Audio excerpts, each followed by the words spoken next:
How about this? This is called the Plain of Jars, and it is one of the most mysterious archaeological sites. And before you scroll any further, Will, I'm going to put you on a spot. No, you can scroll to the picture. Oh, okay. And then stop. Up a little bit more. Up a little bit more. Oh, yeah, no caption. So this is a field, and in it has these massive stone-looking structures, which are being referenced as jars. And so they have like an internal section, but they're like solid things, and there's hundreds of them in this field here. Uh-huh. I can tell you the age. I'm going to give you a little clue. I'm going to tell you the age.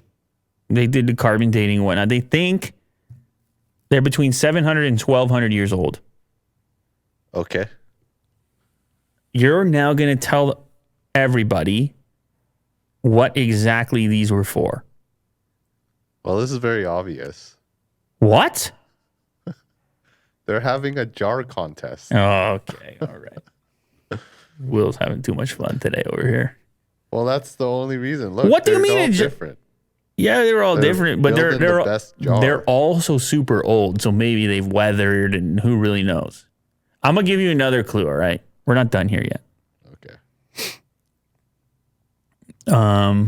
This is in. I'm gonna tell you the location of this.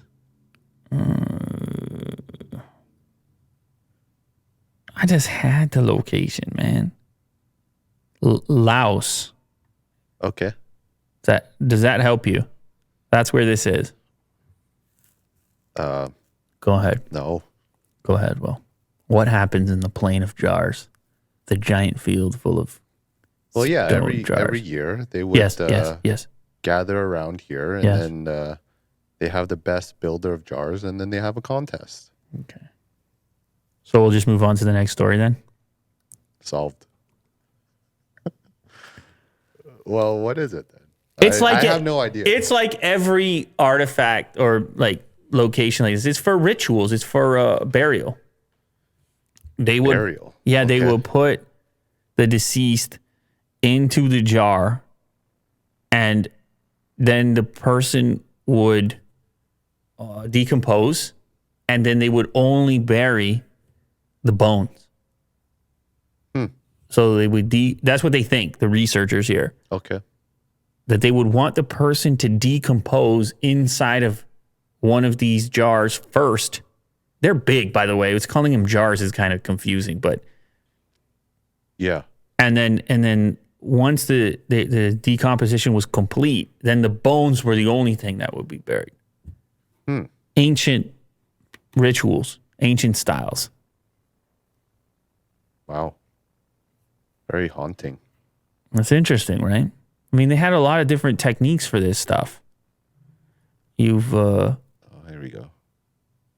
It's interesting as well as so many. Well, I Yeah, guess, why but it can't would be they like a use- graveyard, wouldn't it? You would need multiple spots because I don't know how long it takes a body to decompose. Take a while to get Right. down to the bones. So you would need multiple spots along there. I also wonder why. Like, what would be the incentive or the belief that decomposition would be necessary first? Is there some sort of nature component, I guess, They can't leave them out in like the plains, just on the ground? the field. Yeah. No, because then it might be carried away by the animals, the vultures and such, the scavengers. They obviously wanted it to, but then why couldn't that happen in the jars? Many Maybe the questions. jars are really deep. This is how we end the article. Yeah. Question- Sorry, folks. Questions remain. No, you guys put questions remain. Yeah. I mean, they will always. There questions are obviously going to remain. It's 400 stone jars scattered across more than 60 acres, and it is now listed as a World Heritage Site by UNESCO. It's wild looking. Well, that's freaky. Yeah. Yeah. Oh, wait. Now, some of them they're saying maybe up to 3,000 years old, by the way. I know I was saying 700 to 1,200. About 3,000 years old. Whatever it is, it was happening for a while. Okay.